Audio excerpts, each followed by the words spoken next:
This is Bailey with Alley 55 Customs, and today I'm going to show you how to paint a fender and the preparations to do that.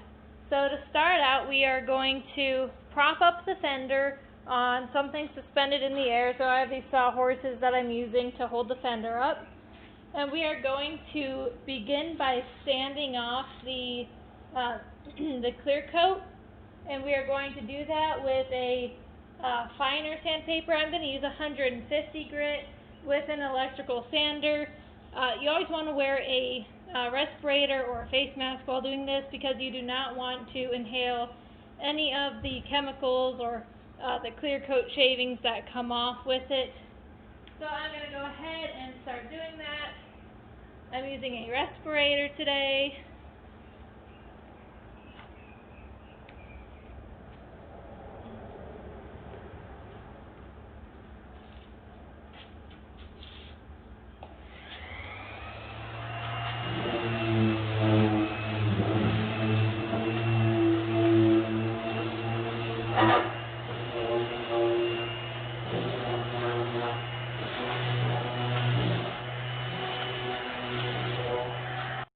Alright, now that we have it all sanded down with the electric sander, we're going to go ahead and start priming it. I have this primer. I've got it from my local auto parts store. It's like $7. The color of the cap indicates what color it's going to be, so just keep that in mind as well. We are going to want to wear a respirator for this because you do not want to breathe in these fumes. And when you want to shake it up for a few minutes, just get it nice and mixed together.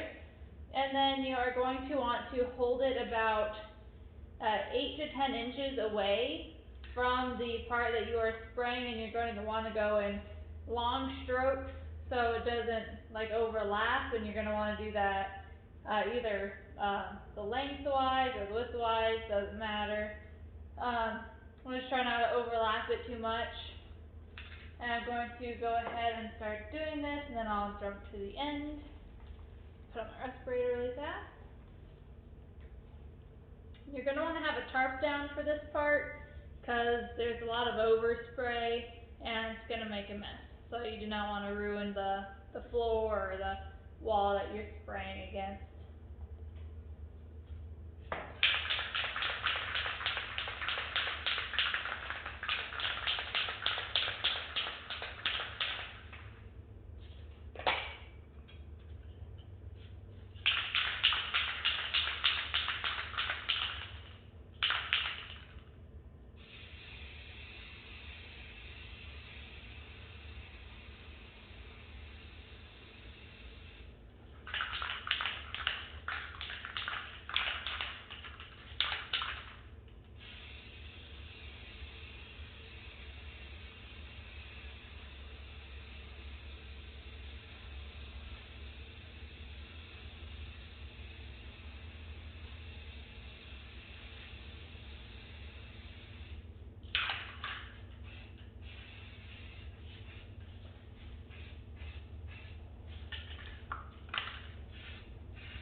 And after this dries for a few minutes, you can see the wet areas.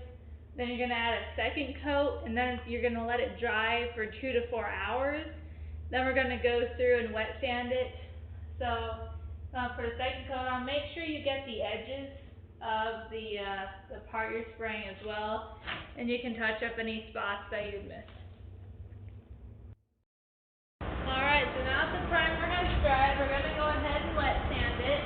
I have 400 grit wet dry sandpaper right here. You want to soak it a little bit in the water just to get it nice and wet.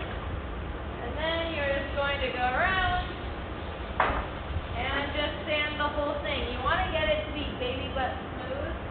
Otherwise, if there's any little imperfections, see that through the paint. So you want to make sure it's nice and smooth. And then after we're done here, we're going to take, I just have this rag. You want to get a damp rag and just wipe all the residue off. So you want to make sure there's no imperfections, and then you want to wipe all the sanding residue off so it's nice and smooth. And then it'll be ready to be painted after that.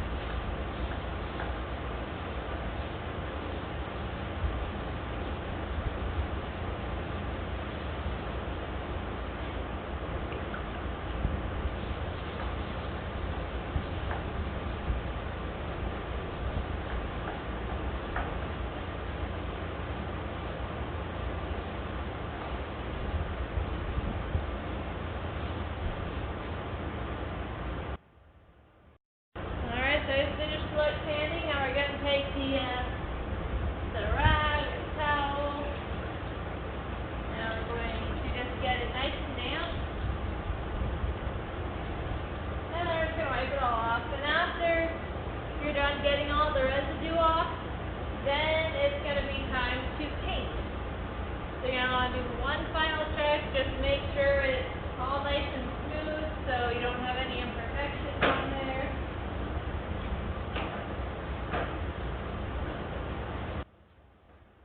Alright, so I have everything set up to be painted. I have tarps laid down. I have everything propped up on either boxes or the sawhorses, so I can get all the edges, because if it's laying on the ground, you're not going to be able to properly get all the edges like you want to. So to start with, you're going to want to have tarps down, have the items that you're painting propped up. Right now I'm doing 3 different items, so I have those all laid out in front of me right now. I have a big fan behind me that I'm going to turn on when I start painting. This is going to push out all the dust and all the other particles in the air, and it's going to give me a cleaner paint job. I have this big roll open and down door open, so it's going to be pushed through there. And I have this paint gun. You know, there's a little hole in the top. When you're painting, you want to make sure that stays open. It can get clogged sometimes. And if you're painting flat, like how everything's laid flat right now, you are going to want to only fill this up about halfway, because if you tilt it, you don't want it pouring out of the hole out of the top and spilling onto what you're painting. I have the paint, and you can find what paint it is. If you look inside the door, there should be a sticker. It might be in that general area, maybe not on the door, but it'll tell you the interior and exterior paint, and it'll have a little number or letters, and then you take that to a auto body paint store, and they'll mix up that exact paint for you, and then it's going to be mixed with the solvent that they give you, and then that's going to be mixed 1:1 for the ratio. And then you're going to want to mix it up, and then you're going to want to pour it through these filters so it filters out all the junk before you paint. And before you paint, you're going to wipe it down with these tack cloths. These are going to get the excess dirt, dog hair, whatever falls onto the paint off. Otherwise, you're going to be able to see it through the layers of paint, and it'll be pretty noticeable. So we're going to do that between the different layers of paint that we're going to do. You're going to do it first before you paint, and then we're going to lay a layer of paint down, and then we're going to wait 20 minutes and then put a second coat of paint on, and then we're going to let that dry. 2 coats should be enough. You always want to wear a respirator while doing this, and you want to do it when it's under like 80-90 degrees, between 50 and 90 degrees generally, otherwise it's going to be too hot or too cold for the paint. I think I've covered everything I want to cover, so I'm going to go ahead and get everything mixed up and then start painting, and then after all of this dries, you have to wait a few hours before you do the clear coat. So after all this dries, I'll show you how to do the clear coat. It's also very important to clean out your paint gun right when you're done, because you do not want your paint gun getting clogged up. I have this paint thinner, and if you just run it through your paint gun a few times, take out the needle and scrub down all the parts with it, it'll get it nice and clean so your paint gun doesn't get ruined. So one more thing before I get started that is pretty important that I forgot to mention. When you paint, you're going to want to stay about 8 to 12 inches away, and then you're going to want to keep the nozzle flat with the item that you're painting at all times. So you don't want to angle it, otherwise it'll push the paint and it'll ripple it. So you want to just keep it flat, so you kind of have to like swivel your arm when you do it to keep it flat with the item that you're painting.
So here are the parts I just finished painting. I'm doing the bumper, the hood, and also the top of the tailgate. It was peeling really bad, so I sanded it and just repainted it. So they look really good. They need a clear coat still. It's like a nice smooth texture. Some dust on it, but we'll get that off. We have the clear coat that we're going to use. So this is a clear coat and the hardener.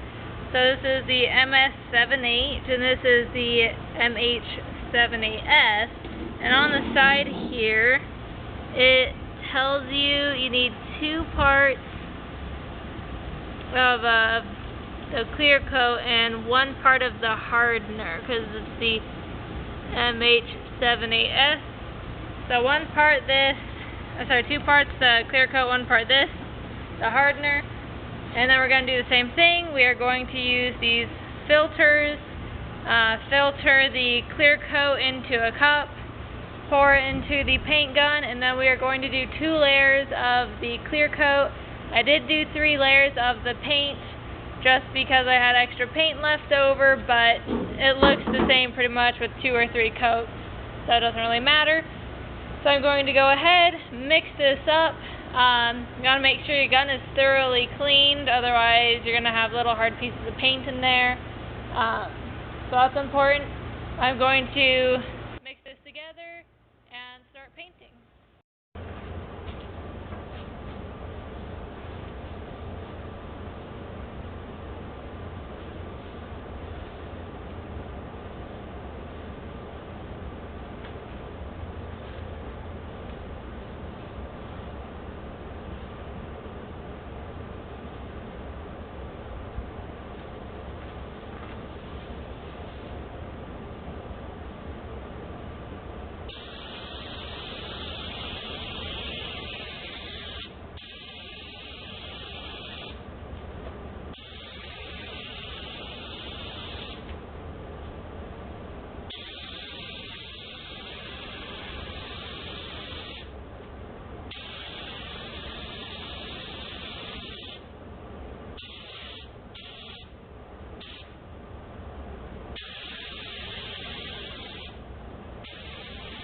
So here's the final product of the fender. I put this second clear coat on, and I think it looks really nice. I'm very happy with the outcome.